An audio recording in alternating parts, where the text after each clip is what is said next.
一句非彼不可，天地为之变色，晴天惊雷，狂风大作。一时之间，这浩瀚场地的所有人都感受到了一丝寒意。这寒意并非因风而起，而是由内而起，由心而生。他们是因为楚风的这番话，才感到了一丝寒意，一语惊人，震慑人心。这不是寻常人能够做到的。城主大人，这风行既然如此不知好歹，我请求您允许他挑战西门飞雪，让他知道天高地厚。有人恳求拜月城主，迫不及待地想看楚风受苦。西门小友，刀剑无眼，拳脚无目，切磋重要的是胜负。这风行这般不将你放在眼中，你也理当给予他一些教训。更有甚者，更是直接对西门飞雪开口，明摆着让西门飞雪给楚风难看。风行，你很有胆量，既然如此，你便出手吧，我让你10招。西门飞雪也是轻蔑地说道。对于西门飞雪这暗含羞辱的话，楚风嗤之以鼻，随后目光一缩，猛然变化，衣衫舞动之间，一股磅礴的力量自其体内爆发开来。这个风行，他竟然……此刻在场之人皆是惊讶无比，哪怕西门飞雪也是眼前一亮，眉头轻轻地皱了一下，因为此刻的楚风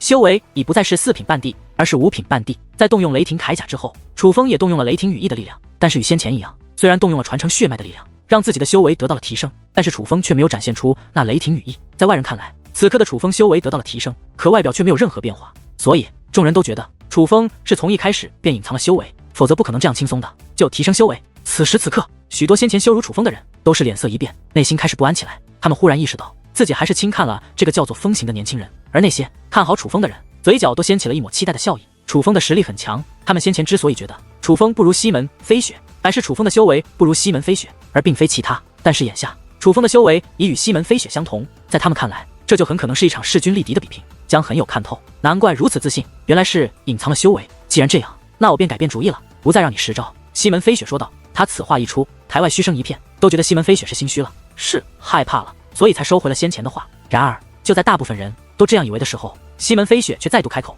说道：我让你100招。什么100招？疯了不成？他此话一出，所有人都无法淡定了。楚风修为已经提升，不仅与其平起平坐，更是能够与其抗衡。这种时候他竟然要让楚风100招，这是何等的狂妄，这又需何等的气魄？莫非西门飞雪真的强大到了同等修为之下已然无敌的地步？对于旁人来说，西门飞雪是狂妄自大，但对于楚风来说，这是一种藐视，被对手所藐视。换作常人，此刻定然很不自在，但是楚风却是轻笑一声，丝毫不受影响。准备好了吗？楚风问道。来吧。西门飞雪对着楚风勾了勾手，看似简单的动作，却满含挑衅意味。忽然楚风动了，他这一动，莫说高台剧烈一颤，一股劲风更是扫向高台之外，不仅气势凶猛，速度更是极快，此等速度胜过奔雷也是数倍不止。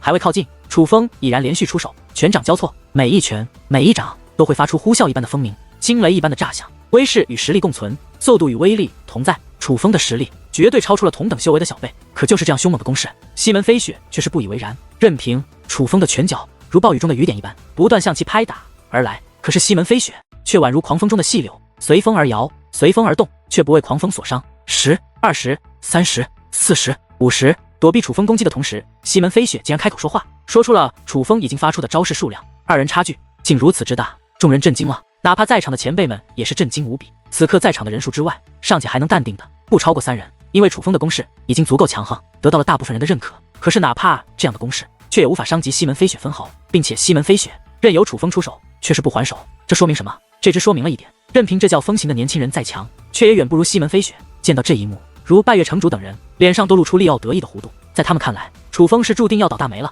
而这正是他们想要看到的。90、100。而就在此时，当西门飞雪口中吐出120字之际，其眼中突然闪过一抹寒意，他先是向后倒退一步，随后便五指握拳，对着楚风的丹田便轰了过去。这一拳金芒闪闪，且速度极快，如此之下，宛如一道金色流星划空而过，要破开虚空。糟了，他要废掉风行小有修为。此刻如界灵仙人、界师盟主等人都在心中暗叫不好，他们都已看穿了西门飞雪的意图，好，够狠。而如拜月城主等人则是心中大喜，他们巴不得楚风难堪，若是西门飞雪能够废掉楚风，他们自然更是高兴。此刻在很多人的眼中都觉得大局已定，楚风是要大难临头了。可就在这时，楚风的右手忽然有掌变拳，竟同样金芒大闪，宛如一个金色的流星锤，对着西门飞雪的金拳便轰了过去。一切来得太快，人们还未反应过来，楚风的金拳便与西门飞雪的金拳轰在了一处。刹那间，金芒四射，横扫天地。但是金芒之内，楚风稳如泰山，一动不动。可是西门飞雪却是脚下一滑，连续倒退10步，才稳住身形，败了。这一战虽未分胜负，可这一拳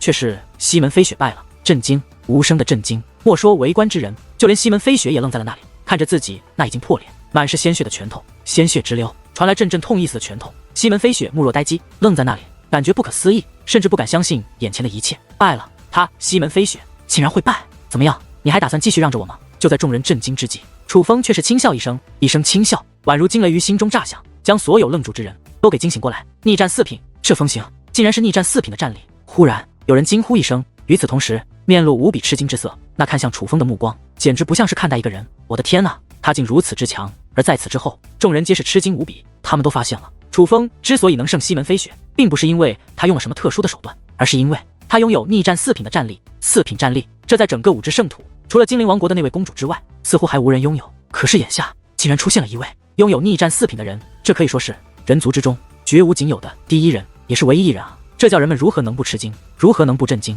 如何还能镇定？天降奇才，绝世妖孽，此子莫非要成人族帝王？一时之间，许多人赞叹连连，惊呼出声，小一辈佩服，老一辈惊叹，但都被楚风的战力所折服。逆战4品，那又如何？形势顷刻之间便被逆转。西门飞雪自然不服，他大吼一声，额头便浮现一道金灿灿的地字，地字一出，竟有金龙乍现，宛如神灵一般，忽隐忽现地出现在了西门飞雪的身后。好强的地级血脉！见到这一幕，外人也许不解，可是东方、南宫、北斗3族可就是惊讶不已。同为地族之人，同掌握着地级血脉，他们最能够体会得到西门飞雪的地级血脉是何其强大。果不其然，一声巨响猛然自西门飞雪体内传来，紧随其后，他的气息竟猛然暴涨，从5品半地提升到了6品半地，足足提升了1品修为。风行，你给我接招！修为提升，西门飞雪便再度出手，拳掌交加，与先前楚风的功法极像，可威力却是大有不同。他的掌宛如龙爪，可撕裂天地；他的拳宛如陨石，要砸破河山。这一刻，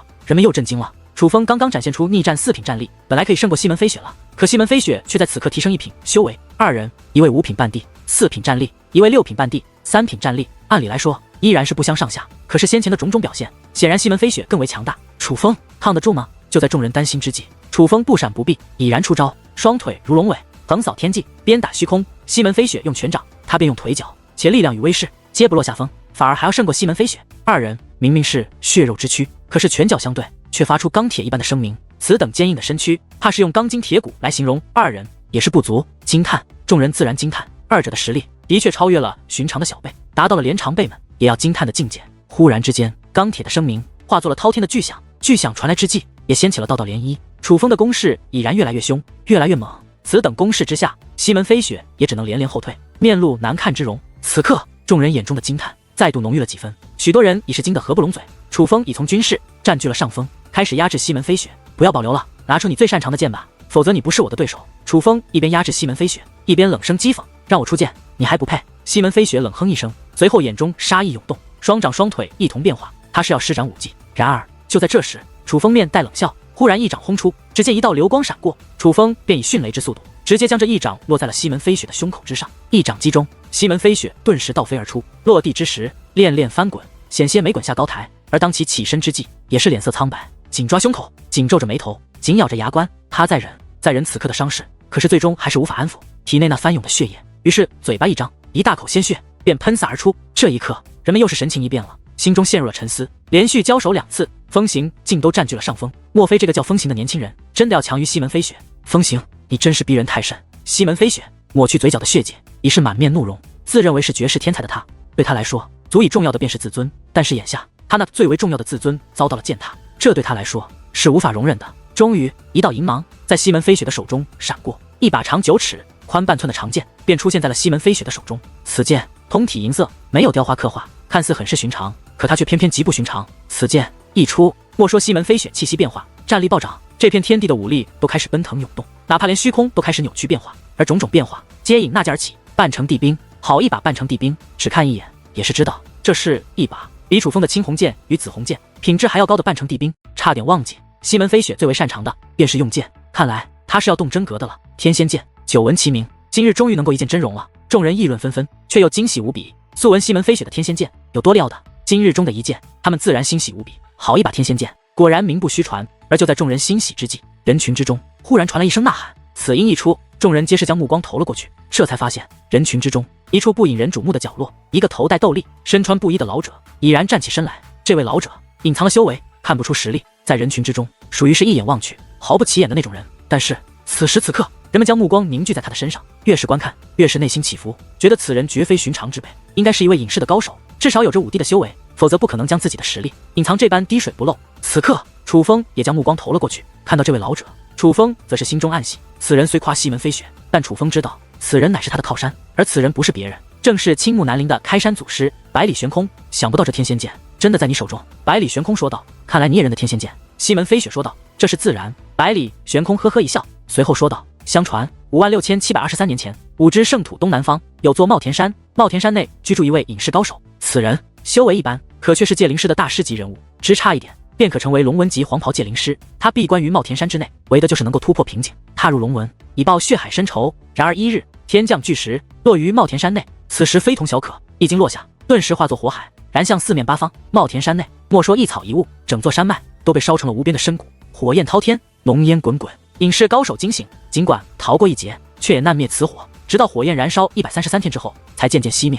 此火熄灭后，隐世高手寻找起火原因，这才在谷内发现了巨石。只不过此时巨石已非巨石，而化作一座银色的石碑，这石碑宛如银子打造而成，但隐世高手一眼便看出，此石绝非凡物，乃是至宝一件。不仅石碑材质珍奇，且在石碑之上还记载着一套修武玄功以及一套武技剑法，并且极其玄妙，玄妙到了哪怕那高人一心钻研结界之术，可当他看到此玄功与剑法之后，也是心中一动。自那日之后，他不再钻研结界之术，而开始修炼此玄功与此剑法。闭关许久，终有一日，他修炼大成，虽并未成为龙纹级黄袍界灵师，但却成为了一位5帝级强者。他凭借5帝的修为以及石碑上的玄功与剑法，斩杀仇敌，终于大仇的报。此时的他一战成名，可他却并未因此满足，因为他发现那玄功虽妙，剑法虽强，可却没有一把剑能够发挥出他真正的威力。于是刚刚成名的他便再度消失，没人知道他去了哪里。直到足足5500年之后，当世人已经快忘记他的时候，他才再度出世。此时的他已是一位龙纹级黄袍界灵师，并且修为也是更强，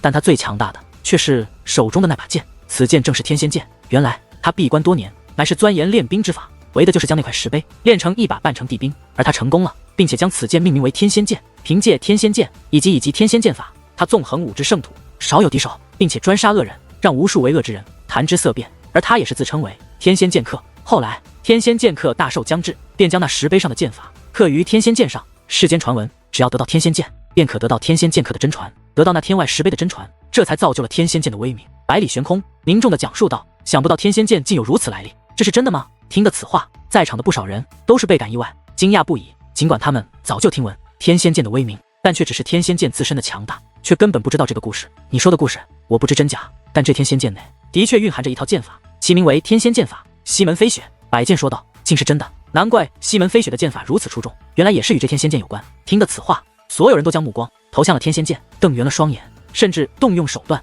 仔细地在天仙剑上打量着，恨不得将整把天仙剑给看破。而他们之所以这样，自然是想看到那位天仙剑客刻画于天仙剑上的天仙剑法。不过可惜，不管他们动用何种手段，却也连个半个字都看不到，就更别说什么天仙剑法了。诸位不必白费功夫了。忽然，那久久未语的罗盘仙人笑眯眯地开口了。听得此话，众人都将目光投向了罗盘仙人，他们知道罗盘仙人这位大人物定是有话要讲。果不其然，罗盘仙人再度开口，缓缓说道，那位仁兄说的故事并非杜撰，乃是事实，只不过天仙剑法只有天仙剑的主人才看得到，大家还是别白费功夫了，否则就算把眼睛看瞎，你们也是什么都看不到。我说的对吧？西门小友话到此处，罗盘仙人看向了西门飞雪，仙人所说属实，这天仙剑法的确只有我看得到。西门飞雪说话之时，还特意看了一下天仙剑，做此动作之时一脸的得意。而这一刻，人群之中则是掀起一阵轩然大波，他们都觉得能得天仙剑是运气，但能收服天仙剑则是实力。西门飞雪恰巧征服此剑，虽然他是有运气，但却也证明了他的实力。西门小友能征服天仙剑，真乃天赋异禀，少见奇才。不过兵器毕竟是兵器，再强也是外力，你用此剑，那对风行小友来说似乎不太公平。百里玄空说道，我有天仙剑，是我的本事，难道你不让我用吗？西门飞雪冷笑着说道，兵器一直是修武者的最强助力，南宫地族的南宫龙剑也是凭借一把地兵才纵横五之圣土，成为一代奇人的。能得兵器也是修武者自身实力的象征，你凭什么不让西门小友应有天仙剑？你有这个资格吗？拜月城主也是开口讽刺，并且满是恶意。他此话一出，人群之中再度沸腾，很多人都纷纷点头，对拜月城主的观点表示赞同。诸位莫要误会我的意思，我并非不让西门小友使用天仙剑，我只是想，难得西门小友与风行小友旗鼓相当，皆是天子卓越之辈，本可为我等展示一场相当精彩的小辈对决。若是因为一把天仙剑而打破了平衡，那也实在太可惜了一些。所以我想借用风行小友一把半成地兵来与西门小友的天仙剑抗衡。百里玄空笑着说道，什么？借用半成地兵听得此话，在座的不少人都忍不住倒吸一口凉气，看向百里玄空的目光变得更为复杂。半成帝兵，那是何等珍贵之物，这位竟要借给风行用，这是何等的阔绰啊！拜月城主，我这样做不算违反规矩吧？百里玄空笑嘻嘻地对拜月城主问道。此刻，拜月城主眉头微皱，嘴角也是轻轻抽搐了一下。站在个人角度，他自然不希望有人帮助楚风，可是站在大局来看，他又的确没什么理由用来阻止百里玄空。无奈之下，他只说了2个字：随便。风行小友，接兵器。此刻，百里玄空也不怠慢，大袖一扬，一把暗红色的光线便飞向了楚风，而楚风只是探手一接，便将此物握于手中，随后便赶忙对百里玄空施以一礼道：多谢前辈。因为此刻落入楚风手中的正是一把兵器，只不过看到此兵器之后，高台的四周却是嘘声一片，甚至有个别人捧腹大笑，且笑得前俯后仰。百里玄空要借半成帝兵，很多人都是非常期待的，想看一看这位阔绰之人究竟借给楚风一件什么样的半成帝兵。可是此刻出现在楚风手中的这把兵器可真是不怎么样，这是一把剑，是长达2米有余的长剑，可是此剑怎么看都不像半成帝兵，因为这竟是一把木剑，暗红色的木色不仅没有剑刃，还坑坑洼洼，破旧不堪，根本就没有完整的剑形。这样一把剑，莫说是半成帝兵，根本连一把剑都谈不上，说它是木剑都是抬举了他，说它是一个木棍反而更为合理。还以为你要借他一件什么样的兵器，搞了半天是一根破木头，你难道是想让风行用这把破木头来与我的天仙剑抗衡吗？我真不知道你是帮他还是害他。西门飞雪讽刺地笑了起来，且越笑越是大声，他不是有意为之，实在是被百里玄空给楚风的那把木剑给逗笑了，还以为是多么阔绰之人，竟要借半成帝兵，原来是来搞笑的。与此同时，在场越来越多的人也都开始哈哈大笑起来，不仅取笑百里玄空，更是取笑楚风。然而对于众人的取笑，百里玄空不仅不生气，反而也是哈哈一笑，这才说道：还以为在场的都是巅峰人物，却想不到不识货的人竟也如此之多，失望。明明是破木头一根，还说我们不识货，难道当我们都是傻子吗？众人对百里玄空的话嗤之以鼻，都觉得百里玄空是胡言乱语，毕竟他们很多人也都掌握着不俗的结界之术。身为界灵师的他们，以仔细打量楚风手中的那把木剑，却没有发现丝毫特别之处，所以才坚定这是一根木棍。罗盘仙人，依我看在座之中，见识最为渊博的只有你了。你既然知道天仙剑的故事，想必也听闻过邪神剑吧？百里玄空对罗盘仙人问道。邪神剑。听得此话，众人又是一愣，从那惊奇的模样便可以看出，他们大部分人是根本未曾听过这所谓邪神剑的。事实上，听到邪神剑3个字，就连罗盘仙人也是微微一愣，神情一僵，这才笑道：哈哈，邪神剑我的确听闻过一点，不过这可不是一个故事，而是一个传说。而这一刻，人们眼中的惊奇之色更为浓郁，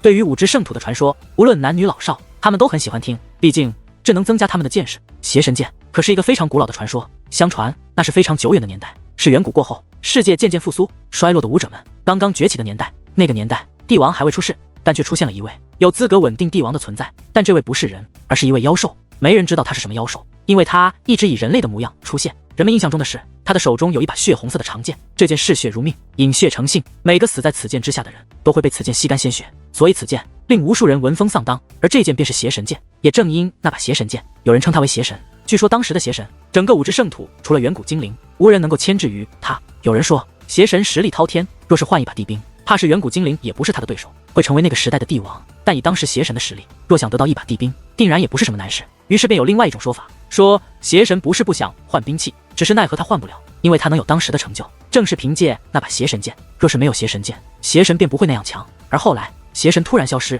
有人说邪神是隐退江湖，也有人说邪神被远古精灵所杀，还有人说邪神是无法掌控邪神剑，被邪神剑反噬炼化掉了。种种说法真假难定，事实上连关于他的传说是真是假也没有人知晓。为此我还曾特意问过远古精灵的朋友，他们倒也知道邪神剑的传说，但因年代实在太过久远，就连他们也无法确定关于邪神剑的传说是真是假。但可以确定的是，在皇帝统治的时代，在一座偏远的地方，有人发现了一把魔剑，这魔剑具有灵性，出世之后竟大杀四方，嗜血为生，无论是人是兽，遇此剑者必定遭殃。后人族3府联手去灭此剑，3府虽有能力制服此剑，可却又因此剑很是特殊，而各自心怀鬼胎，临时转变心意，不再灭掉此剑，反而想将此剑占为己有。3府因此而产生争斗，而魔剑竟趁机逃脱。自此之后，魔剑再未出现过。而因那魔剑也是血红之色，所以有人说那便是当初邪神所持的邪神剑。罗盘仙人讲述道：罗盘仙人，这种话可不能乱说，我天道府可没做过这种事。忽然一位天道府的人说道：仙人，我从小在人王府长大，也未听说过关于什么魔剑的事。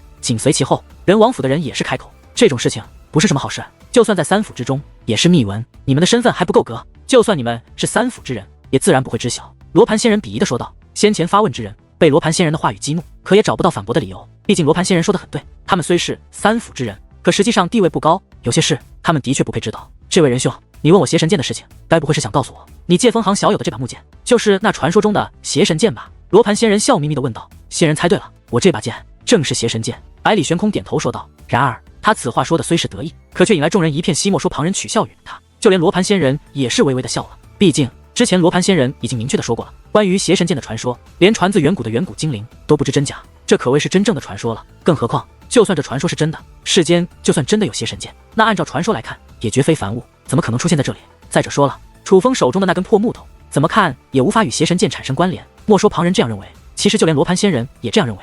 身为龙纹级黄袍界灵师的他，其实也早就观察过楚风手中的那把木剑，但是结果却是令他颇感失望的。只是他没有像其他人那样说出来而已。若是邪神剑真的存在，我也很想用我的天仙剑会一会。按照罗盘仙人所说的传说，那邪神剑的确有与我天仙剑一战的资格。但你说那根破木头便是邪神剑，这不是拿我们当傻子耍吗？在场的界灵师高手可不在少数，更有4位仙人到场。难道那破木头是不是宝？他们还看不出来？西门飞雪说道。哈哈，世人愚钝，有至宝在眼前都难以发现。看来龙纹级黄袍界灵师也不过如此。百里悬空哈哈笑道。此木虽然有些特殊，但却也根本不是什么非凡之物，所以依我看，这位就是来捣乱的。有请城主大人将他驱赶出去。见百里悬空侮辱于他，爱才仙人便冷声说道。好，来人啊，拜月城主。早就看百里悬空不爽，眼下爱才仙人都这么说了，他便找到了足够的理由来对付百里悬空。是真是假，试试便知。风行小友，让兵器认主的方法，你应该知晓吧？何不试试看？百里悬空高声说道。虽然人们都觉得百里悬空是在无理取闹，但此刻却也不由得将目光投向了楚风，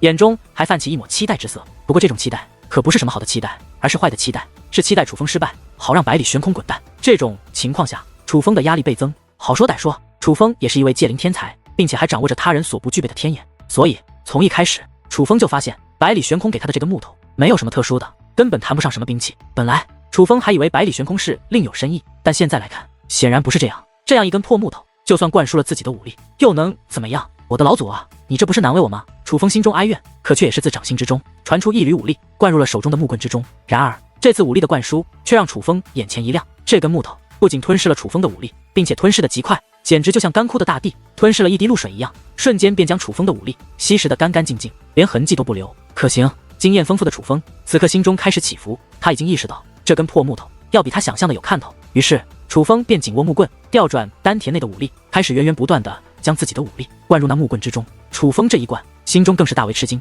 此刻他灌输的武力可谓极为凶猛，宛如泄闸的洪水一般汹涌而去。可是这把看似寻常的木剑，却像是一个深不见底深渊，任凭楚风的武力灌输的再多，却也没有丝毫回应。果然是破木头一根。人们一直盯着楚风的动作，已经发现楚风开始灌输武力，使用认主之法，可结果却是毫无作用，所以人们便冷笑连连，纷纷讽刺。但是楚风却没有放弃，他觉得就算再深的谷也终能填平，他就不信他的武力填不平这一根木头。终于这木头给予了楚风回应，阵阵碎裂的声响不断自木剑之中传来。那木头，而这一刻几乎在场的所有人都是不由神情一变，目光一闪，随后张大了嘴巴，瞪大了双眼，因为那碎裂声传来的同时，楚风手中的木头的确在碎裂，不仅碎裂，在那裂痕之中竟绽放起微微的红光，很是美丽。终于那木头彻底碎裂，碎裂之物开始脱落而下，凡是脱落之处便会浮现一处血红色的剑体。而当所有碎裂之物彻底脱落之际，一把完整的长剑便出现在了楚风的手中。这长剑长近2米，宽却不足1寸，一眼看去就像是一根细小的竹竿。可是此剑不仅通体血红之色，宛如鲜血炼制而成，剑刃更是锋利无比。此剑一触，天地之间的武力开始翻腾，楚风周遭的虚空也是出现波浪般的波动，天际深处更是传来阵阵雷鸣。此剑竟真是一把半成地兵，众人心惊，尤其是4位仙人更是吃惊无比。先前还是根破木头的剑，此刻的确呈现给他们一种半成地兵的威压，并且这种威压还异常强大，胜过寻常的半成地兵数倍不止。但就是这样的半成地兵摆在他们的眼皮底下这么久，他们先前还仔细观察过，却没有察觉出任何出奇之处，这让他们如何能不心惊？不过此刻最为惊喜的却是楚风，此剑在手，楚风最能够感受到此剑的强大。这么久以来，楚风也算见过一些世面，用过不少兵器，但还从未感受到过如这把血剑这般带给他的感觉。这种感觉是如此的特殊，换做其他半成地兵，楚风灌输如此多的武力，那半成地兵就算不臣服于楚风，也早该认主于楚风了。可是这件兵器却还没有这种感觉，有的反而是抵抗。抵抗，他越是抵抗，却是让楚风想要征服于他。然而就在这时，那把血红长剑竟开始剧烈抖动，竟要摆脱楚风，御空而去。想走没那么容易，楚风紧紧抓住此剑，不给他逃脱的机会。与此同时，依旧不断向此剑之中灌输武力。此刻楚风灌输的武力与先前已是不同，如果说先前的武力似是平民百姓，那么此刻楚风灌输的武力便是踏入征程的千军万马，大军出征，为的便是征服此剑。这把剑，好强的力量，好大的野性。楚风与那剑的抗衡，人们都看在眼中。虽然半城地兵的力量不菲，可是以楚风的实力，让一把半城地兵认主，显然应该是很轻松的。若是连楚风这样的人都无法让一把半城地兵认主于自己的话，那么还有小贝能够征服半城地兵吗？可是此刻这把剑偏偏不肯认主于楚风，并且挣扎得很是激烈。只要楚风放手，他定然还破空而去，逃离此处。我就不信我收服不了你。忽然，楚风意念一动，金灿灿的结界之力便自其体内散发而出，而后又如流水一般顺其身体流淌而下，顺着脚底流淌在了周围的高台之上。那金色的结界之力落地之后，便化作符文四散开来布阵。此子竟能意念之间布置如此厉害的阵法。此刻不少界师联盟的界灵师都是一脸愕然，随后赞叹不已。他们已经看出楚风是在布阵，并且这还是一种非常厉害的阵，至少界师联盟的很多长老都无法布置出这样的阵法。然而楚风不仅布置了，还在顷刻之间便将此阵布置完毕。阵法完毕之后，楚风双手握剑，随后将剑锋倒转对向地面，随后猛然下落，只听砰的一声，那把长剑便插入了结界阵法之中。血剑入阵，就如同一只被锁住了的猛兽一般。虽然他被这份那锁住，可却挣扎得越发激烈。一时之间，昏暗的天际，乌云涌动，电闪雷鸣，狂风四起，席卷天地，连天气都被其影响。好可怕的半城地兵！难道这真是传说中的邪神剑？兵器天生带气，有正气，有邪气。若是说西门飞雪的天仙剑乃是浩然正气，那么此刻楚风在征服的这把剑，则是浓郁的邪气。否则此刻的众人不会感受到如此强大的压力。老一辈的强者导演还好，毕竟修为深厚，多半不会被这剑的威压所压迫。可是那些小一辈的强者可就不行了，他们修为太弱，根本就挡不住这剑的邪气。很多人发自内心的开始惧怕，身体也是随之瑟瑟发抖。莫说其他势力的弟子，莫说其他门派的小辈，就连参加这场四族小辈切磋的四族小辈精英们，都已毛骨悚然。由此可以看出，这把剑的邪气有多重。这剑好邪门，这邪气绝非寻常的压迫那么简单，它是在扰乱人心。此刻，就连白眉仙人也是一脸的吃惊，这样的剑，哪怕是他也是第一次看见。的确如此，并且离剑越近，越会被其扰乱。台外小辈离他尚远，已是如此。风行小友离他那么近，便是那件袭击的重点。可是风行小友却能不受影响，此等毅力真是令人赞叹。界灵仙人赞叹不已，因为扪心自问，如果换作是他，以楚风这个年纪与修为的话，绝对无法抵挡这样的邪气。不是不受影响，只是被其抵挡住了。这等心智的确不凡。罗盘仙人也是夸赞不断，随后低声说道：“真没想到这个小鬼这么厉害，啧，早知如此，当初我就应该。”罗盘仙人，你说什么？可不曾想，罗盘仙人的低声细语被其身旁的爱财仙人听到。没事，哈哈。罗盘仙人哈哈傻笑。爱财仙人虽有所疑虑，却也没有过多追问，也没有多想，而是将那微眯的目光投向了那把血剑，嘴角掀起了一抹淡淡的笑意。就在这时，楚风忽然盘膝而坐，虽然放开了手中的血剑，可是双手却是捏诀操纵阵法。刹那间，那阵法金芒大涨，宛如明日一般，照耀的许多人无法睁开双眼。可是这种情况下，那血剑的邪气却瞬间被压制。不仅如此，就连他的颤动也是开始停止。武力与结界合二为一，好玄妙的阵法！白眉仙人惊叹。尽管楚风的结界之法很厉害，但他却没有想到，楚风已经掌握了这样的阵法，并非你看到的那么简单。这不是武力与结界合二为一，而是他整个人与结界合二为一。他不是简单的用结界之法来征服这把剑，而是就靠着结界之法来征服这把剑。这种阵法非常难以布置，也非常难以掌控。若是成功也就罢了，若是失败，怕是整个人都要废掉。罗盘仙人说道：“竟是这种阵法！”听得罗盘仙人的话后，莫说旁人，就连界灵、白眉两位仙人也是吓了一跳。身为龙纹级黄袍界灵师的他们，最清楚这种阵法的难度。这样的阵法，真的是蛇纹级黄袍界灵师能够施展得出来的。这种阵法可不是这种小鬼驾驭得了的。贪心不足蛇吞象，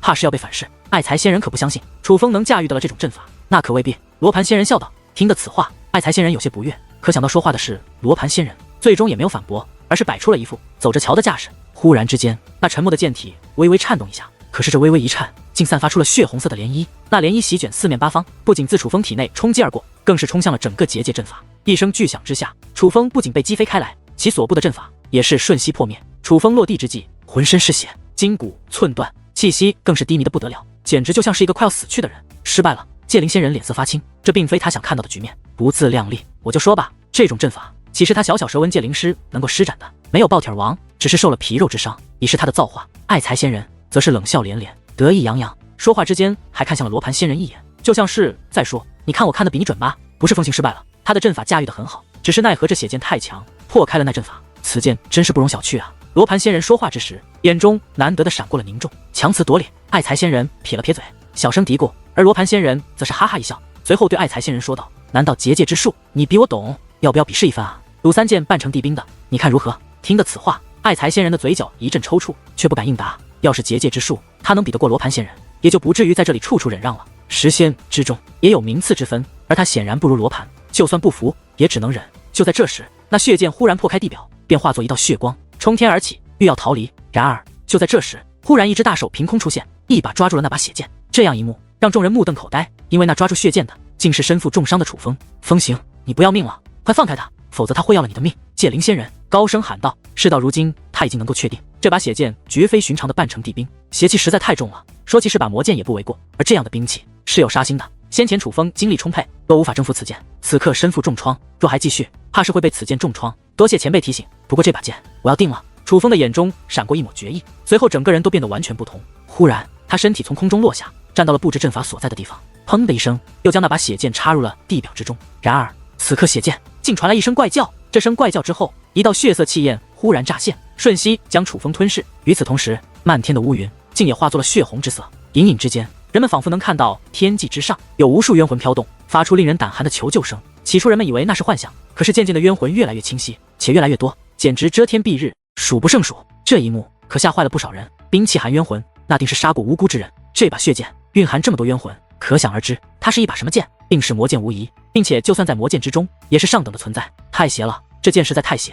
此剑已成魔，绝对不能留，留着定要未祸人间。界灵仙人说话之间，已是飘然而起，身形飘渺，却又金芒闪闪，一微一动，他宛如一位神灵，照耀四方。刹那之间，就连那血剑引发的天地变化也被其轰散，那种压迫感也是随之消散。武帝之威在此刻显现得淋漓尽致，在座的无数小辈，甚至是老一辈强者，都露出了敬佩甚至崇拜之容。然而他这刚一出手，其身旁便又一股更为强大的地威席卷开来，将其封锁。是爱才仙人，是爱才仙人出手制止住了界灵仙人对楚风的营救。而当界灵仙人的地威被压制之后，那天色便再度变得血红，无数冤魂也是再度浮现，甚至有血色的雷电在天际奔腾。被打压之后，那血剑的力量不仅没有减退，反而变得越发的恐怖。爱才仙人，你做什么？界灵仙人愤怒地问道。界灵仙人，此乃小辈切磋，你何必出手？坏了规矩。爱才仙人一脸的邪笑，那剑太邪，非寻常兵器，乃是魔兵中的魔兵，必须将其灭掉，否则定是大患。界灵仙人说道。邪吗？我倒没这样觉得。爱才仙人说出此话之间，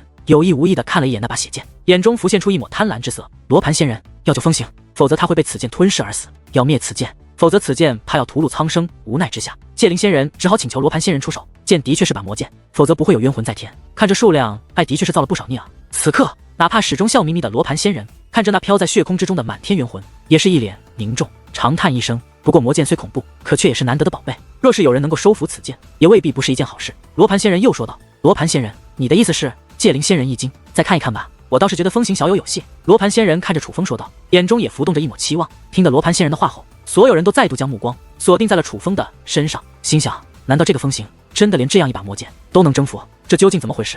风行的伤竟然没了，而这一看不要紧，在场的许多人都忍不住倒吸一口凉气，被吓得不轻。因为先前还身负重创的楚风，此刻身体竟在好转，而他们之所以会被吓到，那是因为治疗楚风伤势的不是楚风自己，竟是那把血色魔剑。原来那血色魔剑散发的血色气焰，虽然封锁了楚风，可实际上并未伤害楚风，而是在为楚风疗伤。忽然，天际开始颤动，那漫天的冤魂以及漫天的血红开始汇集，形成了一道巨大的漩涡，就仿佛天空将要被这漩涡吸走一般。终于，那漩涡化作一道血光从天而降，垂直而下，落入了那血剑之中。这一刻，大地剧烈一颤，虚空开始碎裂，这方天地宛若天塌地陷。不过，这种情况只在一瞬间，下一刻，天地恢复原样，那高台也是恢复了宁静。但是此时此刻，在场的每一个人心中都无法平静下来。楚风的伤势已经痊愈，不仅如此，那把血色魔剑也是变得不同，没有了先前的邪气，没有了滔天的戾气，但却依然散发着极强的威势，并且他被楚风握于手中，不再挣扎，服服帖帖的，这个模样是要为楚风所用。成功了，他竟然成功的征服了这把剑，认主成功了，人群沸腾了。这样一把剑，不管它是不是传说中的邪神剑，但是通过先前的威势，人们都知道它不是一件寻常的半成地兵，至少是一把真正的魔剑。可就是这样的一把戾气十足的魔剑，竟然被楚风征服了，这真是将他们又惊又叹，因为换做他们绝对做不到。换句话说来说，他们连征服这把魔剑的胆量都没有。毕竟魔兵与其他兵器不同，可是会主动杀人的。忽然，阵阵清脆的掌声响起，顺声观望，竟是西门飞雪。此刻西门飞雪已将手中的天仙剑插入了高台之上，正笑看着楚风，为楚风拍手鼓掌。不错，想不到这样一把魔剑都被你征服了，说明你们还真是臭味相投，看来你日后有成魔的倾向啊。西门飞雪这话另有深意，人们也许可以接受魔剑，但最忌的便是由人成魔，而他则是将楚风推向了人们最为忌讳的位置。不得不说，此人真是阴险。但不管怎么说，你这把魔剑也总算是有那么一点与我这天仙剑交锋的资格。话到此处，西门飞雪忽然将身旁的天仙剑自高台之上拔出，指向了楚风，一双冷眸之中杀意涌动，好大的杀气！莫非你要杀我？楚风冷笑道：“自古正邪不两立，既然你有成魔的倾向，我便要将你扼杀于此。”西门飞雪说话之间，剑身一颤，随后其身后的虚空开始扭曲开来，道无形的气息自其剑内、自其体内散发而出。感受到此中气息，很多人都会神清气爽，精力充沛，不由得被激起了一种兴奋的状态。浩然正气，此乃浩然正气，如此强大的气息，从未在半城地冰中感受到过。天仙剑果然与众不同，怕是只差一点便可与地冰抗衡。感受到天仙剑的力量，众人夸赞连连。好剑！楚风叹道：“自然是好剑，否则它便不是天仙剑。”西门飞雪说道：“我说的是我手中的邪神剑，而非你手中的天仙剑。”楚风说道：“你还真觉得你手中的是传说中的邪神剑？”西门飞雪不太相信，毕竟邪神剑的传说比他的天仙剑还要令人畏惧。这从另一方面来说，邪神剑是要强于天仙剑的，所以他不愿承认楚风手中的便是邪神剑。切，在我手，它是一把什么剑？我比你清楚。楚风说话之间，忽然将手中的邪神剑指向了西门飞雪，此剑一指，顿时天昏地暗，道道血光不断自其手中之间席卷开来。先前消失的邪气也是再度威慑人心，甚至漫天冤魂也是再度浮现，不断哀嚎。原来不是那剑的力气消减了，而是他被楚风掌控了。果然是魔性滔天，非杀你不可。忽然，西门飞雪手中的天仙剑微微一动，顿时天花乱坠，无数道银色的剑影向楚风飞射而来。那个模样，仿佛数万天仙同时下凡，斩杀妖魔，拯救苍生。这一幕不仅壮观，更是震撼，无数人都被感染了。此时此刻，人们终于知道为何人们都说西门飞雪剑法最强。此等剑法的确超越了寻常的剑法，无论是威力还是威势，都胜过的劲武技，简直可与传说中的天境武技相媲美。这样的剑法已不只是兵器的强弱那么简单，风行抵挡得住吗？这是在座很多人的心中所想。然而面对西门飞雪的强大一击，楚风却是微微一笑。忽然他手中的邪神剑也是微微一颤，随后化作一道血光横扫开来。此剑一出，天上血云翻腾，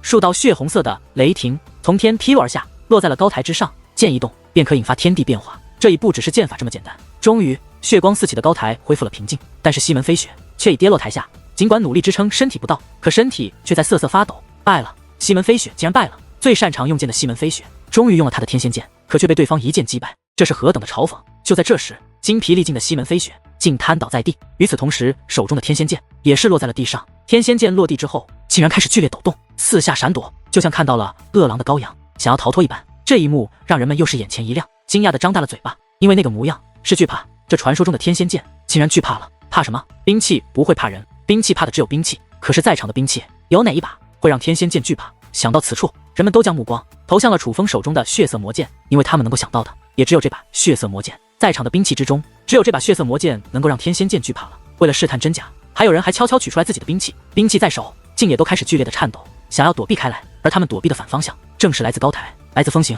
来自血剑。厉害！威慑众人者，乃人中之帝；威慑众兵者，便是兵中之王。此等威慑力，不愧是魔剑，一把真正的魔剑。人们心中惊叹。如果先前对楚风他们只是赞叹，那么此刻他们对楚风已是羡慕。就算是魔剑，可也是兵器，这样厉害的兵器，试问哪一个修武者不想得到？不过可惜，他们不仅得不到，最重要的是他们也没有能力得到。所以他们不仅是羡慕，还是嫉妒，嫉妒自己的才能不如楚风。好剑配英雄，这把邪神剑就赠送给风行小友了。沉默之际，忽然一声高喝响起，是百里悬空。此刻若论最为高兴者，那么除了楚风之外，最高兴的定是百里悬空。身为楚风的老祖，他此刻真是得意洋洋，觉得脸上有光，因为楚风实在是太给他争脸了。横扫四足小辈，征服血色魔剑，此等手段，此等能耐，谁人可畏？莫非这邪剑真的是邪神剑？他竟要将如此厉害的剑赠送给风行，此人到底是何来头？怎会拥有此剑？怎会如此阔绰？众人叹服之余，也是心惊不已。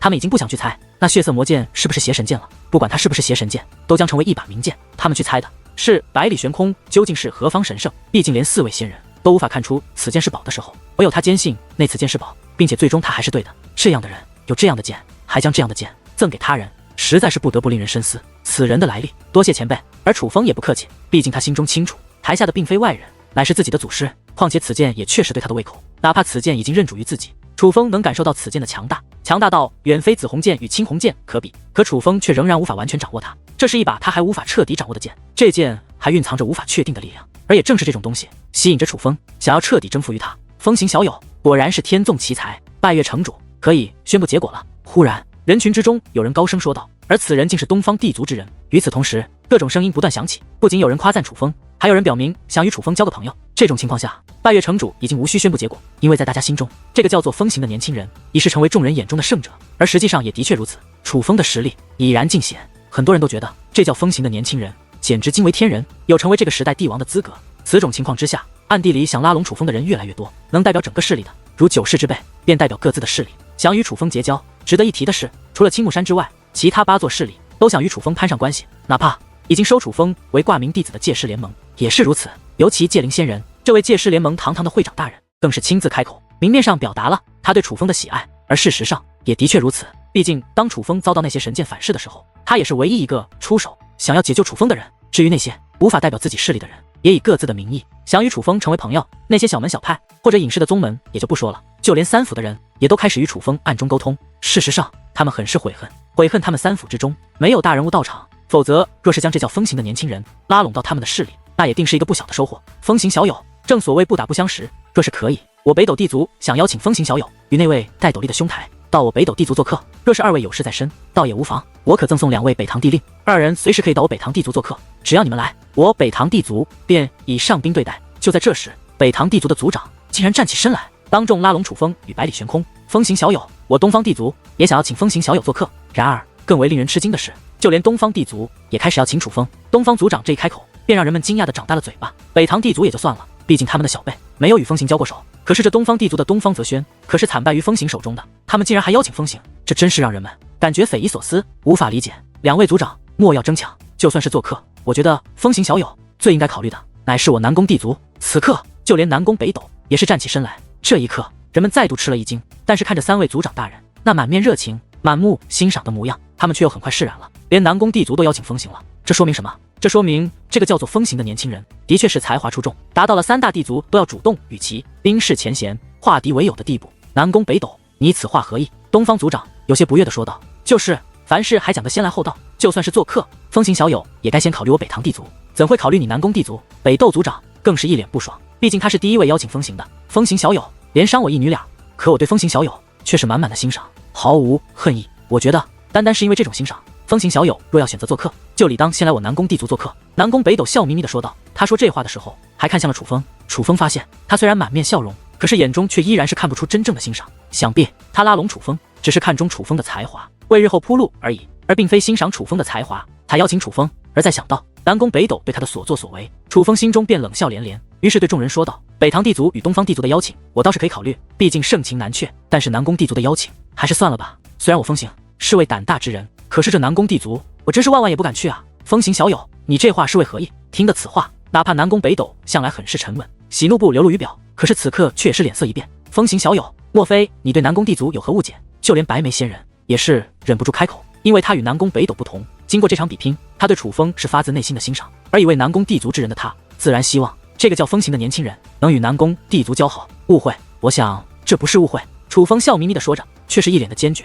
风行小友，你若不想来我南宫地族，我不会强求，但你何必侮辱我南宫地族？南宫北斗已经有些怒了，他冰释前嫌，不计较风行重创他的孩子，反而邀请风行，但是这个风行却说这种话，也未免太不识抬举了。在他看来，风行这番话就是在说他南宫地族不如北堂地族与东方地族，这叫他怎么能不怒？南宫族长，我问你一件事，你们前段时间通缉一个叫做楚风的人，据我所知，那楚风也算是对你南宫地族有恩之辈，这才被你南宫地族请到族内做客的。可是后来你们不仅通缉那楚风，还要杀那楚风，整个五之圣土遍布那楚风的通缉令，究竟是什么仇什么怨，能够让你们如此痛恨那楚风，把事情做到这种地步？毕竟他是对你南宫地族有恩之人啊，不管是大恩还是小惠，毕竟是恩人，而连一个对你们有恩的人，你们都能这样对待，我又怎么敢去你南宫地族做客？毕竟我今日打伤了你们的2位皇子与1位公主，可以算是你们的仇人。而先前你南宫地族那么多前辈对我的恨意与杀意，相信也不止我一个人感受得到了，在座的很多人都能感受到。试问我怎么敢去你南宫地族做客？楚风冷声质问道。而听得此话，在座很多人也是纷纷点头，